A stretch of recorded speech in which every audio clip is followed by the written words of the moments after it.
अस्सलाम वालेकुम जी फ्रेंड्स। आज का जो हमारा टॉपिक है वो है क्वांटम थ्योरी ऑफ पैरामैग्नेटिज्म। हम लोगों ने SSP2 की सीरीज़ को स्टार्ट किया हुआ है, तो इस सीरीज़ में हम इन टॉपिक्स पर पिछली वीडियोज़ में बात कर चुके हैं। आज की वीडियो नंबर 17 है क्वांटम थ्योरी ऑफ पैरामैग्नेटिज्म। तो पैरामैग्नेटिज्म क्या होता है, इसको हमने वीडियो नंबर 11 में डाया पैरा एंड पैरामैग्नेटिज्म पर अब डिटेल से बात की हुई है। तो आइए इसको स्टार्ट करते हैं। बिस्मिल्लाहिर्रहमानिर्रहीम। सल्लल्लाहु अला मुहम्मद सल्लल्लाहु अलैहि वसल्लम। हम कह रहे हैं मटेरियल है, इसके अंदर जो मैग्नेटिक डायपोल मोमेंट होते हैं वो रैंडमली होते हैं। लेकिन ये कब होता है, जब इलेक्ट्रिक फील्ड या फिर मैग्नेटिक फील्ड ज़रूरत है। लेकिन जब इसी इलेक्ट्रिक फील्ड के ऊपर हम इलेक्ट्रिक फील्ड अप्लाई कर देते हैं कि नॉन ज़ीरो होती है मैग्नेट, या फिर हम मैग्नेटिक फील्ड अप्लाई करते हैं, तो ये इन द डायरेक्शन हम सपोज करते हैं इस डायरेक्शन में मैग्नेटिक फील्ड अप्लाई कर रहे हैं, तो जो मैग्नेटिक जो डायपोल मोमेंट होंगे वो भी अपने आप को अलाइन कर देंगे इस डायरेक्शन में।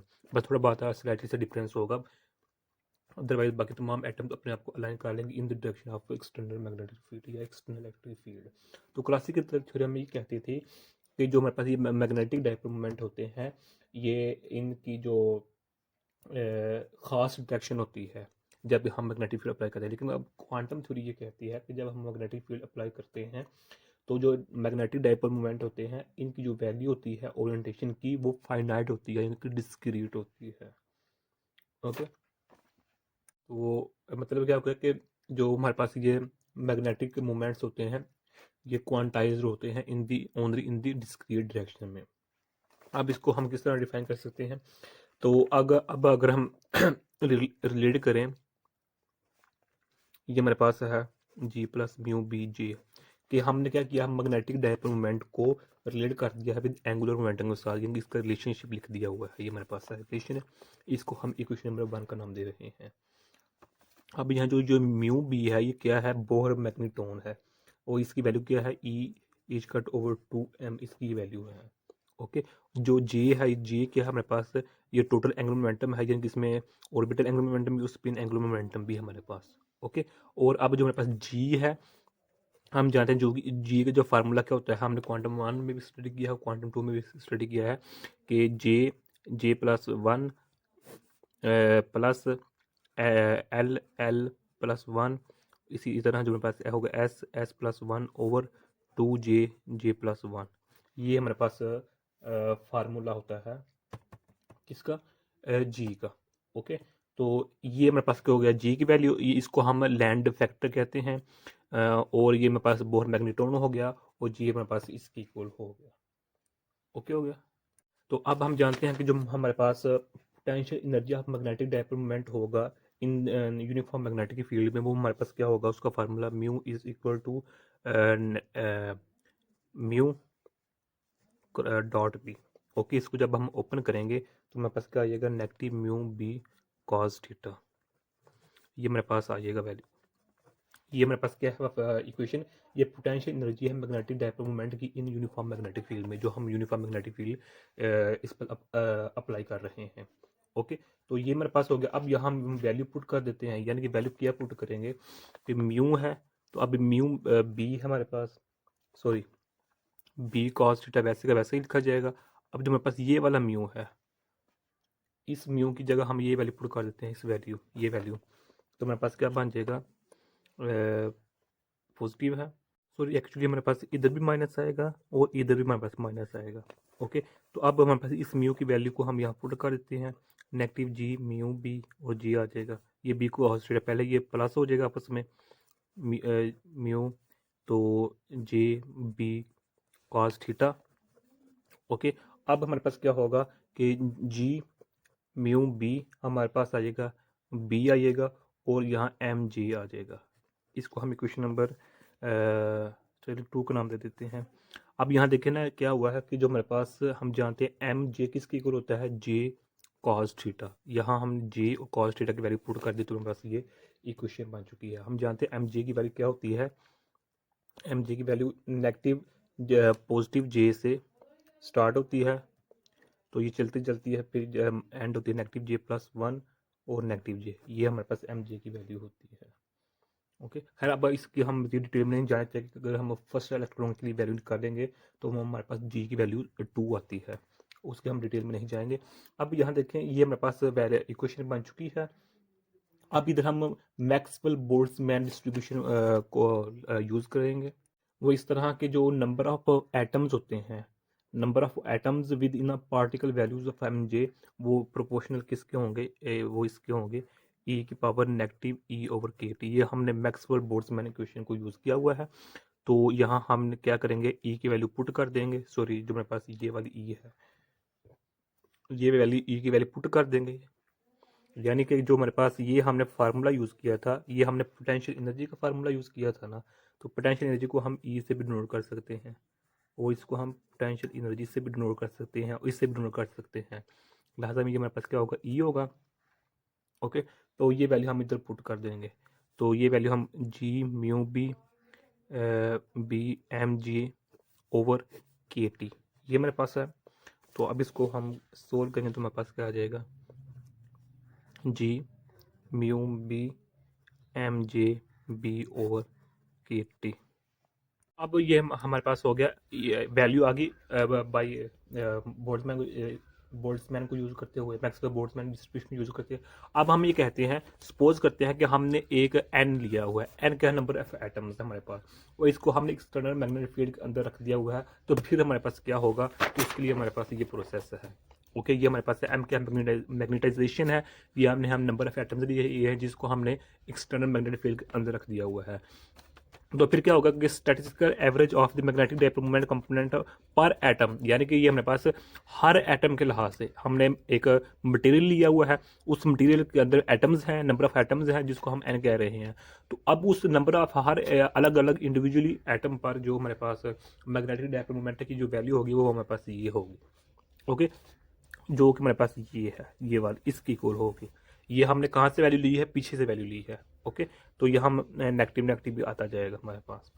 ओके, बाद बुक्स पर पॉजिटिव है, बाद बुक्स पर नेगेटिव, लेकिन नेगेटिव समझने में आता है कि नेगेटिव ही आता है हमारे पास। खैर, ये मेरे पास आ गया। तो अब क्या करेंगे, हम कहते हैं कि यहाँ जो मेरे पास वाई को इसकी इक्वल कर देते हैं, तो जहाँ जहाँ ये है वहाँ हम वाई पुट कर देंगे। ये हमने वाई की वैल्यू पुट कर दी, इसको हम इक्वेशन नंबर 1 का नाम दे देते हैं। अब तो अब इस पार्ट को हम इस पार्ट की इक्वल लिख सकते हैं, यानी कि अब इसको हमने लॉ की फॉर्म, अगर इसको सॉल्व करेंगे तो मेरे पास ये वाला आ जाएगा, और अगर इसको हम सॉल्व करेंगे तो मेरे पास ये वाला पार्ट आ जाएगा। लिहाजा इसको हम इसमें इस तरह लिख सकते हैं। अब हमने सिर्फ इसमें क्या किया है कि जो एम जे की वैल्यू है वो पुट कर दी हुई है। एम जे की वैल्यू हमने पीछे बताई है कि एम जे की वैल्यू ये है, एम जे की वैल्यू हम पुट कर दी है, तो मेरे पास ये इक्वेशन बन चुकी है। ओके, अब इसको हमने रिड्यूस किया, इस तरह लिख दिया है। इस इक्वेशन को हमने इस तरह कर दिया कि अब ऊपर भी और नीचे भी मल्टीपल और डिवाइड कर दिया हुआ है। तो हमारे पास इस इक्वेशन से हम इस इक्वेशन में आ जाए। इसमें कुछ डायरेक्ट स्टेप्स हैं तो वो हमें खुद याद करने पड़ेंगे। डेरिवेशन होती है लेकिन वीडियो लेंथी हो जाएगी मज़ीद, तो ये हम कुछ स्टेप्स हम वो डायरेक्ट कर रहे हैं। अब इस इक्वेशन को लॉ को हमने कॉर्ड के फॉर्म में लिख लिया हुआ है। ओके हो गया। तो यहाँ से अब जो मेरे पास ये स्टेप्स है, तो इससे हम इस यहाँ आ जाते हैं और हम यहाँ लेट कर लेते हैं जो वाई है वो एक्स ओवर जे की इक्वल है। ओके, तो जहाँ जहाँ वाई है वो हम एक्स ओवर जे की वैल्यू पुट कर देंगे, तो वो हमारे पास ये इक्वेशन बन जाएगी। इस इक्वेशन को हम इसकी इक्वल देते हैं कि जो मेरे पास ये मुकम्मल फंक्शन है, ये मेरे पास बी एक्स की इक्वल हो चुका है। और अब जो मेरे पास ये बी एक्स है, ये बी एक्स क्या है, हमारे पास ब्रिलियंट फंक्शन है। हमारे पास क्या है, ये मेरे पास बी ब्रिलियंट फंक्शन है। ओके हो गया। हमने जो आंसर लाया, मैग्नेटाइजेशन ली का आंसर आया, वो हमारे पास in the form of brilliant function आया है। अगर हम मैग्नेटाइजेशन का आंसर लाना चाहें टैन की फॉर्म में, तो उसके लिए अलग प्रोसीजर है। तो फिर उसके लिए हम उधर भी मैक्सवेल बोल्ट्जमैन कोई डिस्ट्रीब्यूशन लॉ ही यूज़ करेंगे, लेकिन एक अलग मैटर बन जाएगा। तो उसका जो उसके थ्रू जो हमारा आंसर आएगा वो हम टैन की फॉर्म में लेंगे, यानी कि यहाँ मैग्नेटाइजेशन का फॉर्म आंसर इस फॉर्म में है। तो जब हम अगर टैन की फॉर्म में लाएंगे तो वो हमारे पास उधर आंसर होगा वो म्यू एन एक्स की फॉर्म में होगा। जो हमारा एक्स होगा वो हम ये होगा। ओके, तो अब जो टैन होगा, ये वाला टैन, ये टैन कहाँ से आया होगा, तो टैन की जो इधर मेरे पास वैल्यू होगी वो मेरे पास होगी ऊपर ई एक्स प्लस ई नेगेटिव एक्स ई नेगेटिव, ये होगी। अब यहाँ ये कहाँ से आएगी, तो ये अलग मेथड है। तो कहने का मतलब क्या है कि हम मैग्नेटाइजेशन का आंसर इस फॉर्म में भी ला सकते हैं, बिलियन फंक्शन की फॉर्म में, और टैन की फॉर्म में ला सकते हैं, लेकिन हमने जो आंसर लाया वो हम बिलियन फंक्शन की फॉर्म में लाया हुआ है। अब नेक्स्ट क्या है कि अब इस इक्वेशन को अंडरस्टैंड करने के लिए हम इधर क्या करेंगे, टेम्परेचर का सहारा लेंगे कि टेम्परेचर की बुनियाद पर हम कहते हैं इसको दो केसेस में डिवाइड कर लेते हैं। अब पहला केस हमारे पास ये है, ये केस क्या कहता है कि हमारे पास नॉर्मल टेम्परेचर है, ऑर्डिनरी टेम्परेचर हमारे पास। ओके, यानी कि इस केस में जो हमारे पास मैग्नेटिक फील्ड है वो क्या है, हमारे पास नॉर्मल है, एंड जो टेम्परेचर है वो भी हमारे पास क्या है, ऑर्डिनरी है, यानी कि वो रूम टेम्परेचर के इक्वल है, ऑलमोस्ट वो रूम टेम्परेचर के इक्वल है। पहला केस हमारे पास ये है। तो अब अगर मेरे पास ये केस है तो इसका मतलब क्या हो गया कि जो मेरे पास जी म्यू बी जे बी की जो वैल्यू होगी वो वेरी लेस देन होगी के टी के, यानी कि इन अदर वर्ड जो मेरे पास एक्स की वैल्यू होगी वो 1 से लेस होगी, यहाँ ये वैल्यू होगी। ओके, तो अब मेरे पास ये है इक्वेशन है, इक्वेशन हमने अगेन लिखी। तो अब हमने क्या किया है इधर कि जो वैल्यू है वो पुट कर दी हुई है। ओके, कि जो हमारे पास बी एक्स की वैल्यू है कब, जब हमारे पास जो मैग्नेटिक फील्ड है वो नॉर्मल है और जो टेम्परेचर है वो भी हमारे पास नॉर्मल है, रूम टेम्परेचर पर है। यानी कि इधर हमारे पास जो एक्स की वैल्यू है, जो मेरे पास एक्स है वो किसकी इक्वल है, g mu b j b over के टी की इक्वल है, और जो मेरे पास बी एक्स की वैल्यू है वो मेरे पास x over 3 j plus 1 over j इसके इक्वल है।